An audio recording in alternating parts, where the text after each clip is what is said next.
अगर आप 2025 में यूरोप जाना चाहते हैं और कोई ऐसी एक वीडियो ढूंढ रहे हैं जिसमें आपको सारी इन्फॉर्मेशन मिल जाए, जिसमें आपको आपके बजट के अकॉर्डिंग, जिसमें आपको आपकी प्रोफाइल के अकॉर्डिंग, जिसमें आपको वो बेस्ट कंट्रीज का बता दिया जाए जहां पे आपने अपना वीजा अप्लाई करना है, जहां पे आपने अपना एडमिशन लेना है, तो ये वीडियो आपको कंप्लीट इन्फॉर्मेशन प्रोवाइड करेगी। इस वीडियो में मैं शुरू से लेके एंड तक आपको स्टेप बाय स्टेप बता रहा हूँ कि किस तरह आपने अपना स्टडी अब्रॉड का जो वो प्लान है 2025 का, इसको कैसे आप पूरा कर सकते हैं। तो वीडियो को आपने स्किप नहीं करना। वीडियो में बहुत इंटरेस्टिंग बातें मैं आपको बताने वाला हूँ, एक्सपीरियंस की बेस पे बताने वाला हूँ। अगर आप 2025 में वाकई में बाहर और यूरोप सेटल होना चाहते हैं तो ये वीडियो आपके लिए है। तो चलते हैं वीडियो की तरफ।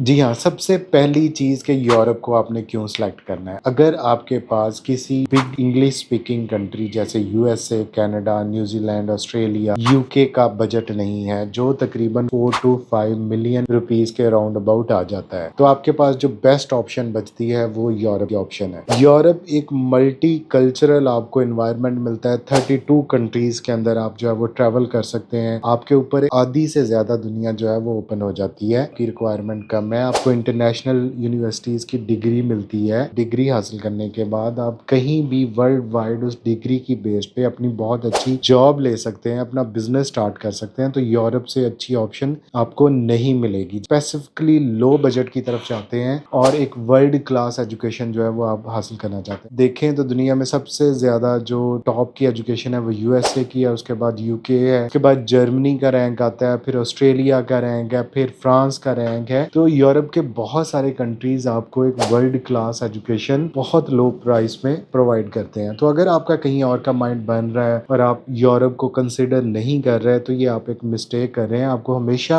अपने बजट को, अपनी टारगेटेड कंट्री को, अपनी टारगेटेड यूनिवर्सिटी को लाजमी सिलेक्ट करना है। इसलिए यूरोप की इंपॉर्टेंस बहुत ज्यादा है। दूसरी जो सबसे इंपॉर्टेंट चीज है अगर आप बाहर जाना चाहते हैं तो वो आपकी वीजा रिक्वायरमेंट आपने पाकिस्तानियों ने देखनी है। वीजा रिक्वायरमेंट हो गई, आपकी यूनिवर्सिटी का एडमिशन रिक्वायरमेंट हो गई, उससे भी ज्यादा इंपॉर्टेंट है कि वीजा रिक्वायरमेंट आपकी पूरी नहीं हो रही और आप यूनिवर्सिटी में एडमिशन भी ले लेते हैं तो आपको उस चीज का कोई फायदा नहीं। वीजा रिक्वायरमेंट के लिए कुछ जनरल चीजें मैं आपको बता दूं। उसमें आप लोगों का पासपोर्ट बना होना चाहिए, आप लोगों के पास फाइनेंशियल रिसोर्सेज होने चाहिए, आप लोगों की बैंक स्टेटमेंट होनी चाहिए। बैंक स्टेटमेंट कम से कम आपकी 2 मंथ ओल्ड बैंक स्टेटमेंट होनी चाहिए। और यूरोप के अंदर ऑन एन एवरेज पाकिस्तानियों को 25 से 30 लाख की बैंक स्टेटमेंट रिक्वायर्ड है। इसके अलावा आपका पुलिस क्लियरेंस सर्टिफिकेट सही होना चाहिए। कुछ कंट्रीज जो है वो इसको डिमांड करती हैं। आपका हेल्थ सर्टिफिकेट होना चाहिए जिसमें आपको कोई भी HIV, आपको TB या इस तरह की कोई भी डिजीज ना हो। इसके अलावा आपके पास आपकी प्रीवियस एजुकेशन जो है वो पाकिस्तान से कंप्लीट होनी चाहिए। आपके पास डिग्रीज होनी चाहिए, आपके पास ट्रांसक्रिप्ट होने चाहिए। आपकी डिग्रीज और आप ट्रांसक्रिप्ट आपके प्रॉपर अथॉरिटीज जो पाकिस्तान में है, फॉर एग्जाम्पल अगर हम इंटरमीडिएट की बात करें तो आपकी मैट्रिक और आपकी FSC ये पहले आपके बोर्ड से अटेस्ट होगी, जो आपके रेलिवेंट बोर्ड हैं जहाँ से आपने अपनी FSC की है, जिस जिले से की है। उसके बाद वहां से बोर्ड से अटेस्टेशन के बाद मोफा से, मिनिस्ट्री ऑफ फॉरेन अफेयर से इसको अटेस्ट करवाएंगे। ठीक है। इसी तरह जब आपने बैचलर किया है तो आपकी बैचलर की डिग्री और ट्रांसक्रिप्ट आप पहले HEC से अटेस्ट करवाएंगे, हायर एजुकेशन कमीशन से। उसके बाद आप मोफा से उसको वेरीफाई करवा सकते हैं, टेस्ट करवा सकते हैं। लास्ट ईयर से मोफा ने एक एपोस्टाइल पाकिस्तान में स्टार्ट कर दिया है। एपोस्टाइल क्या होता है? ये एक स्टैंप है जिसको यूनिवर्सली तकरीबन 161 कंट्रीज उसको एक्सेप्ट करते हैं। तो आपको डिफरेंट कंट्रीज के लिए अपनी डिग्री, अपने डॉक्यूमेंट्स को अलग अलग से वेरीफाई नहीं करवाना पड़ता। आपको एक ही जो एपोस्टाइल की स्टैंप है वो सारे कंट्रीज में आपको जो है वो एक्सेप्टेंस देती है। अब आपने ये चीजें नोट कर ली कि आपके पास क्या क्या डॉक्यूमेंट्स की रिक्वायरमेंट है, क्या क्या आपकी जो है वो अटेस्टेशन की रिक्वायरमेंट्स है। तो ये बहुत चीजें आपके माइंड में ये क्लियर होनी चाहिए कि जब भी आप यूरोप का प्रोसेस करते हैं तो आपने ये अटेस्टेड डॉक्यूमेंट साथ आपको चाहिए होंगे। आपको हेल्थ सर्टिफिकेट चाहिए होगा, आपको पुलिस क्लियरेंस सर्टिफिकेट चाहिए होगा, आपको बैंक स्टेटमेंट चाहिए होगी। आपके फादर की हो सकती है, आपके अंकल की हो सकती है, आपके ब्लड रिलेटिव्स की हो सकती है। लेकिन नॉर्मली यूरोप में आपके किसी स्पॉन्सर की जो आउट ऑफ फैमिली या फैमिली फ्रेंड उसकी बैंक स्टेटमेंट नहीं चलती। अब जो तीसरी सबसे इंपॉर्टेंट रिक्वायरमेंट है और जो बहुत जरूरी है, जिसको अगर आपने मिस कर दिया तो आपका सारा टाइम वेस्ट होगा, आपके पैसे वेस्ट होंगे, आपकी मोटिवेशन मोटिवेशन वेस्ट होगी, वो है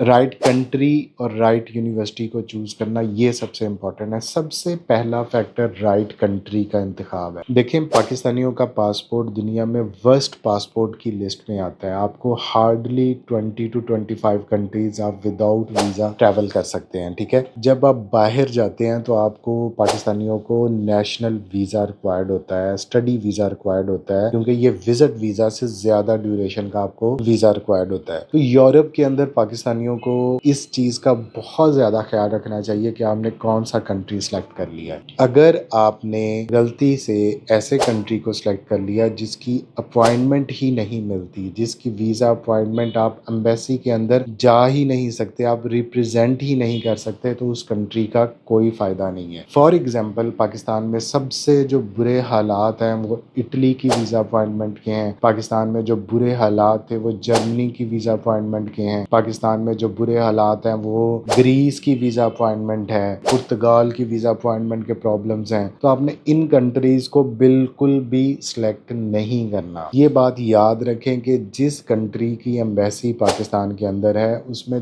दो प्रॉब्लम्स आते हैं, या तो आपको वीजा अपॉइंटमेंट का मसला है या फिर आपको वीजा रेशो का मसला है। अब जिन कंट्रीज को आपने प्रेफरेबली सिलेक्ट करना है उसमें मैं आपको बता दूं, अगर पाकिस्तान में आप विदाउट वीजा अपॉइंटमेंट, सबसे टॉप रैंक कंट्री जिसको मैं बोलूंगा वो फ्रांस है, जिसकी वीजा अपॉइंटमेंट का कोई इशू नहीं है। फ्रांस में आपको दुनिया की बेहतरीन पब्लिक यूनिवर्सिटीज भी मिल जाएंगी जो बहुत लो कॉस्ट में आप वहां पे जाके पढ़ सकते हैं। इसकी फर्दर डिटेल आपने देखनी है कि फ्रांस में कैसे सारा प्रोसेस करना है, ये इसका लिंक भी वीडियो की डिस्क्रिप्शन में है, जिसमें आप A to Z इस प्रोसेस को समझ सकते हैं। यहाँ पे मैं आपको एक्सप्लेन नहीं कर सकता। सेकंड नंबर पे अगर पाकिस्तान से बेस्ट कंट्री जिसमें आपको कोई वीजा अपॉइंटमेंट का इशू नहीं है, शेंजन कंट्री है, वो बेल्जियम है। बेल्जियम का वीजा प्रोसेस कैसे होगा, स्टडी वीजा, इसका लिंक भी वीडियो की डिस्क्रिप्शन में अवेलेबल है, जहाँ पे आप स्टेप बाय स्टेप उसको फॉलो करेंगे तो आपको पता चल जाएगा। अब थर्ड नंबर पे जो पाकिस्तान से कंट्री है जिसकी वीजा रेशो कंपैरेटिवली बेटर है और वो है स्पेन। स्पेन की वीजा रेशो भी बेटर है। इस पे भी मैं कंप्लीट वीडियो जो है वो नेक्स्ट जो है वो आपके लिए बना दूंगा कि आपने कैसे स्टडी इन स्पेन को आप कंसिडर कर सकते हैं। इसके अलावा जो पाकिस्तानियों के लिए बेस्ट कंट्रीज हैं जिनकी वीजा रेशो बहुत अच्छी है, 100% के पास है, वो लिथुआनिया है, वो लैटविया है, वो फिनलैंड है, वो स्वीडन है। और इन पे भी डिटेल में वीडियोस जो है वो आप हमारे इस चैनल पे जाके स्क्रॉल करेंगे तो आपको मिल जाएंगे, और हमारे पास बेताशा इसकी सक्सेस स्टोरीज भी अवेलेबल है। सबसे इम्पोर्टेंट चीज है कि आपने अपनी स्टडीज को फंड कैसे करना है। आपने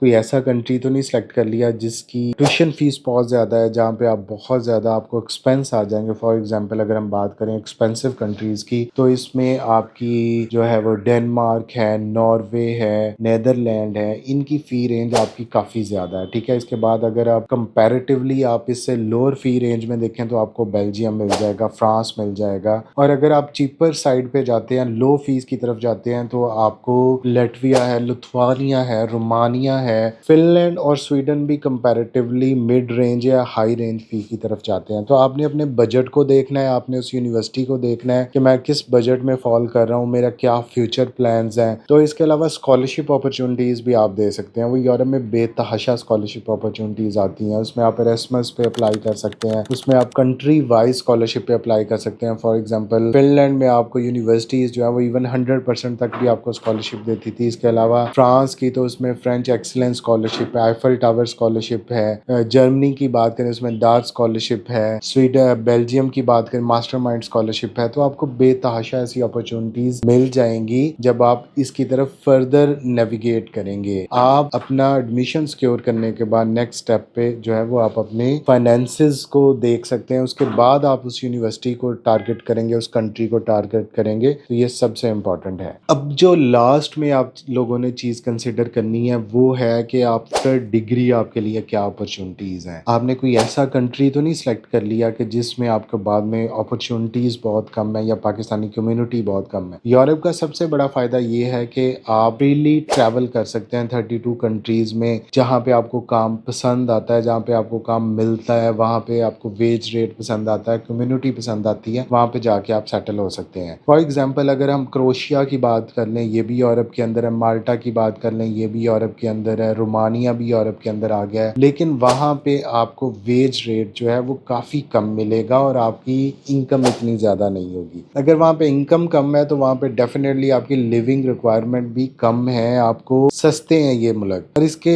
कंपैरेटिव आप जर्मनी में चले जाएं, स्विट्जरलैंड में चले जाएं, ऑस्ट्रिया में चले जाएं, बेल्जियम में चले जाएं, तो यहाँ पे अगर आपकी लिविंग एक्सपेंस ज़्यादा है तो आपको वेज रेट भी ज़्यादा मिलेगा और पाकिस्तानी कम्युनिटी काफ़ी ज़्यादा मिलेगी। तो आपने 2-3 चीज़ें देखनी है। अगर आपने इंजीनियरिंग में डिग्री की है तो आपके लिए बेस्ट कंट्रीज़ जो हैं वो जर्मनी आपको मिल जाएगा। अगर आपने एमबीए में किया, फाइनेंस में किया, तो आपको फ्रांस में काफ़ी ज़्यादा अपॉर्चुनिटीज़ मिल जाएंगी। अगर आप बैंकिंग में, अगर आप मैनेजमेंट में हैं तो आपको बेल्जियम में काफ़ी ज़्यादा ऑप्शंस मिल जाएंगी। यूरोपियन लॉ के अंदर आपने किया है, आपको बेल्जियम में ऑप्शन मिल जाएंगी। अगर आपने होटल एंड टूरिज्म में अपनी डिग्री की है तो आपको यूरोप की जो कोस्टल साइड्स हैं, जिसमें इटली आ गया, जिसमें आप माल्टा आ गया, जिसमें स्पेन आ गया, तो वहाँ पे आपको काफ़ी ज़्यादा जो है वो अपॉर्चुनिटीज़ मिल जाएंगी जहाँ पे टूरिज्म के स्पॉट्स हैं। अगर आपने आईटी में किया है तो आपको बहुत ज़्यादा कंपनीज अब लातविया, लिथुआनिया में अपने आईटी सेक्टर्स, सॉफ्टवेयर हाउसेज खोल रही हैं। आपको फ्रांस के अंदर ऐसी अपॉर्चुनिटीज़ मिल जाएंगी। तो ये डिपेंड करता है कि आप किस फील्ड में और किस